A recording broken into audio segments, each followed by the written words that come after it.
Allah, Allah, you are my own, you are my love.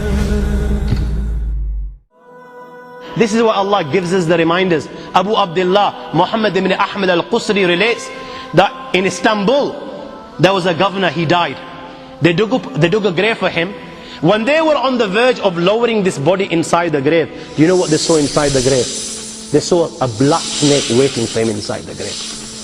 They were terrified. Naturally they were terrified. They didn't want to bury this guy inside this grave, so they dug another grave. Now they've spent hours digging the second grave.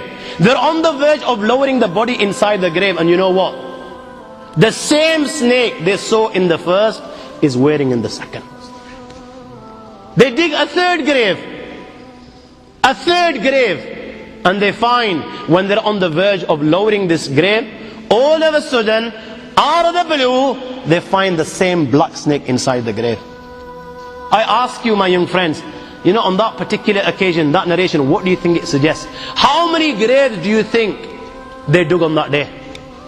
4, 5, 6, 7, 8, 10, 15, 20, 25, 30 graves. The narration says that on that day they dug about 30 graves. Every time the grave was dug and they were on the verge of lowering this body inside the grave, they would find the same black snake waiting. Where are you going to hide?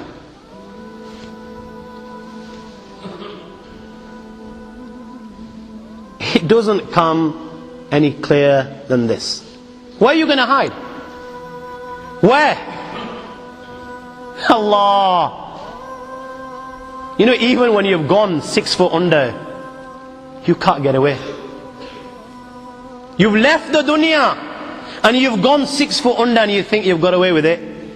This is where it will begin. You know, fed up after digging so many graves, they consulted the ulama. What should we do with this person? May Allah protect us. They said, you know what? Just bury him inside the grave. Leave the rest to Allah subhanahu wa ta'ala. And they buried him.